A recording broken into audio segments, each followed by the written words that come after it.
Last week, the UCP government of Jason Kenney published an expense report related to the Allan inquiry, which was the inquiry into anti-Alberta energy campaigns by foreign-funded activists, supposedly, and how the $3.5 million budget was spent. Now, longtime readers of Energy Media will know that I began criticizing Vivian Krause, a Vancouver blogger, who is the originator of this whole conspiracy theory.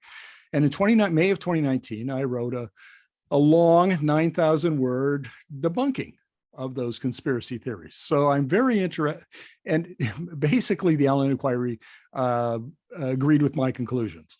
So, but how it spent its money is also very insightful of what's going on in the Alberta oil patch and in the UCP government. So I'm going to talk to Kathleen Ganley, who's the energy and natural gas critic for the Alberta official opposition and the NDP MLA for Calgary-Mountain View. So welcome to the interview, Kathleen.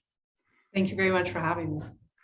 Now, you are a lawyer, and under the previous government from 2015 to 2019, you were the Justice Minister and Attorney General. So you know how the rules work. And there's an issue here where the inquiry led by Steve Allan, who's a forensic accountant out of Calgary, paid $1.2 million to a big law firm, Denton's, where Allan's son worked. Now, to the unwashed like myself, that looks like a huge conflict of interest. You're the lawyer. What's your take? It does look like a huge conflict of interest. I think there were definitely some concerns raised about that at the time. It was a sole source contract, so it didn't go through the sort of normal government process of RFPing. And you know, no real explanation. Like we see now, the bill for that was $1.2 million. No real explanation of how $1.2 million was spent on legal work for an inquiry that ultimately determined that no one did anything wrong. Right, and I've been through that report, and I pay particular attention to the appendices, where the report I forget how many there are. There's more than 10, but it sort of laid out the data as the best data they could collect on foreign funded activism and where money was spent. And they made a bunch of mistakes on allocating, identifying what was in fact funding for opposition to Alberta pipelines and the oil sands. They made all kinds of mistakes.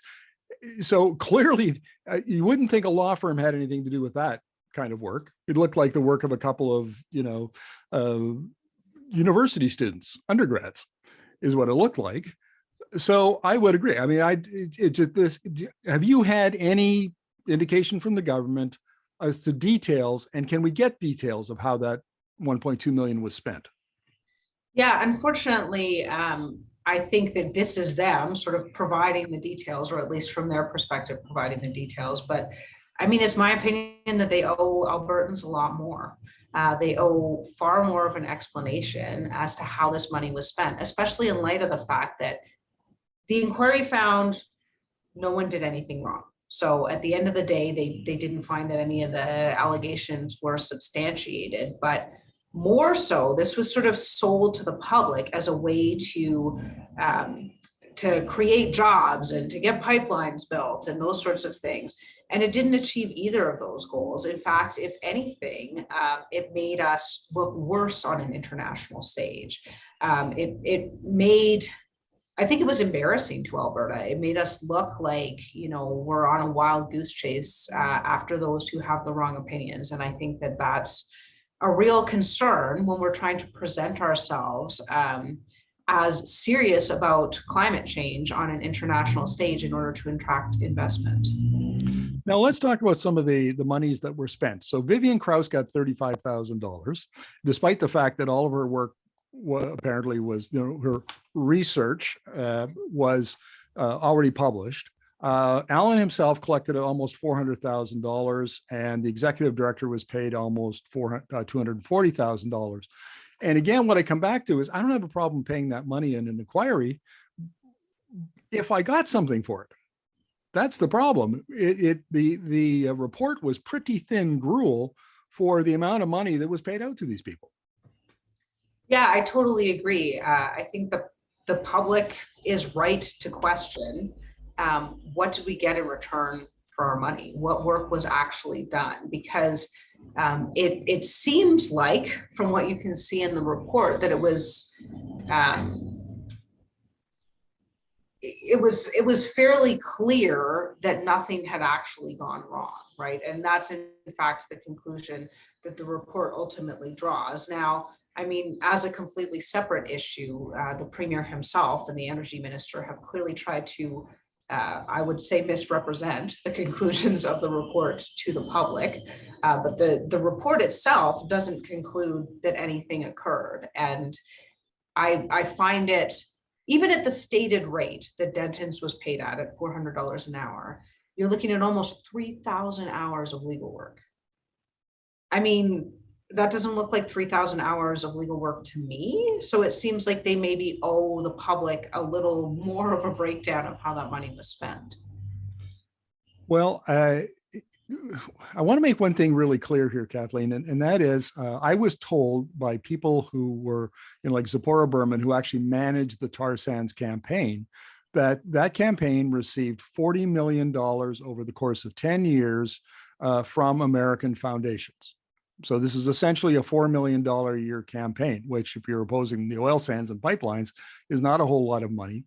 After the release or the launch of your government's climate leadership plan in 2015, I was told by several sources that at that point, the American foundations had this, they said, look, this is what we wanted, Alberta to have climate policy. And from 2016 on, the funding for this kind of work basically dried up to a trickle. There was almost like less than $1 million per year provided for it. Nowhere in that report did I see that information. And yet I quoted the sources in my public document, in my it was a column actually, and they just ignored that. That seems to me to be outrageous, because we're talking about something 6 years of almost no funding. What could possibly be the impact if there's no money? Yeah, I mean, I would very much agree. If there's no money going into it, what would be the impact? And if, the allegation here was foreign funding, but it wasn't just foreign funding. When the government launched the inquiry, there was definitely a strong, shall we say, heavy implication that in fact, this wasn't environmentalists, that in fact, it was oil companies in other jurisdictions trying to sort of suppress the sale of Canadian oil. I definitely don't think that they found anything like that. And I think, at the end of the day, if what they are investigating is Canadian citizens having concerns about the environment, like that's pretty troubling, right? A democratic government should not be investigating its citizens for having the wrong opinions. Right. It puts a chill on dissent, which I think in my opinion, was the intent. Well, let's talk about the three so-called research papers that were commissioned. We've got $28,000 to historian Dr. Tammy Nemeth. We've got money given to Barry Cooper, a University of Calgary professor, and another, I think it was 50,000 that went to this shadowy group, Energy in Depth, for a report called Foreign Funding Targeting Canada's Energy Sector. Now, I've read part of Dr. Nemeth's report, and I have to tell you, that was one of the most disturbing reads I have ever read. It was terrible. The scholarship was horrible. The conspiracy, the alt-right Trumpian kinds of nonsense that were in that report. I can't believe that a public inquiry with using public money commissioned it and then posted it, as if it was serious research. Now, here's the question for you, Kathleen. These kinds of ideas are commonly accepted in the Alberta oil patch up to the CEOs of some of these companies. And they said so publicly. I could give you examples and quote some of those CEOs. It seems to me there's a problem with Alberta's leadership, political, business, and in the oil patch, that they believe this nonsense, this far right wing out there kind of conspiracy. And what's your take on that? I mean, I think the fact that those views are permeating leadership, particularly in government, is incredibly troubling.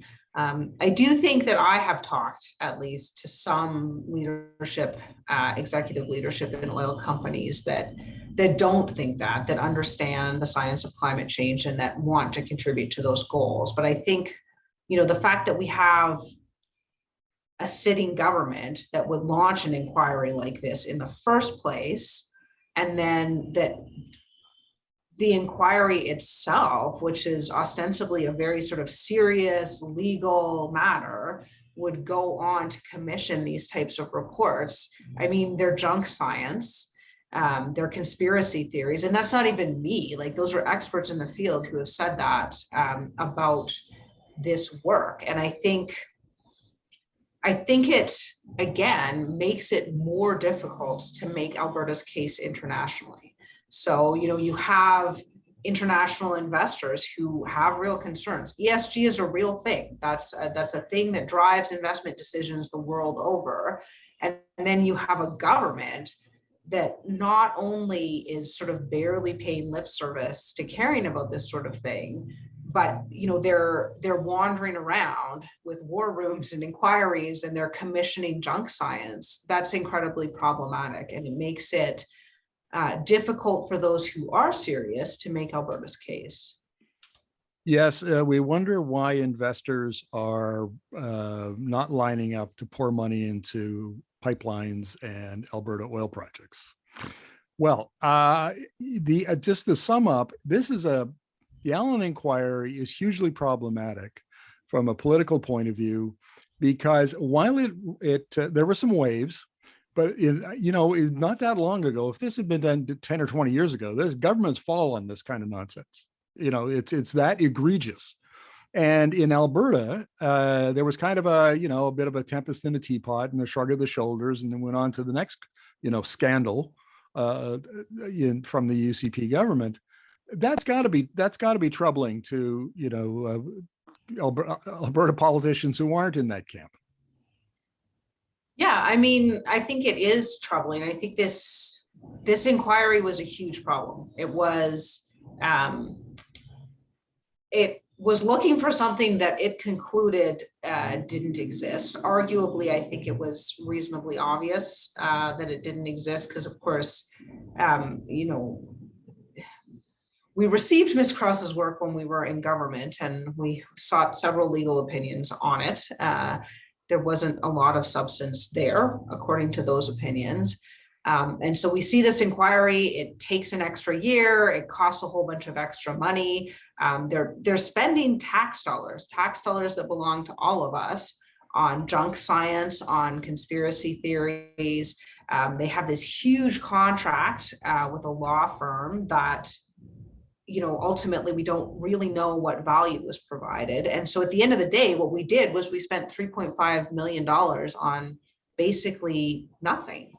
You add to that the sort of chilling effect of the fact that, it kind of deviated rather closely to basically investigating citizens of the province that don't carry the views of the current government, which I think is extremely problematic. And then you add on to that, the rest of their so-called energy strategy, which has been a complete failure in my view, that, includes a war room that goes after children's movies and impersonates journalists, and the list goes on, steals logos. I think it's problematic. It doesn't make us look very serious. Now, I mean, in fairness, this is a government that's had a lot of scandals.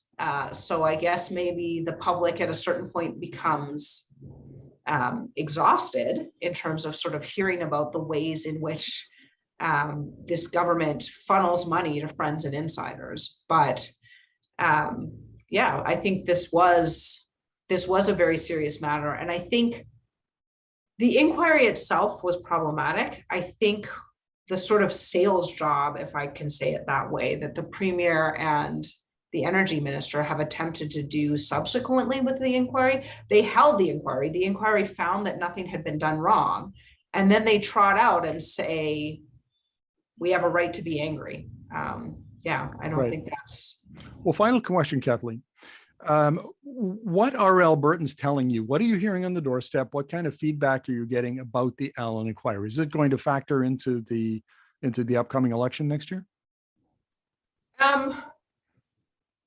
Yeah, honestly, I don't hear a lot about the Allan inquiry. I would say the things that I hear about primarily are we have a fairly significant healthcare crisis brewing here in Alberta.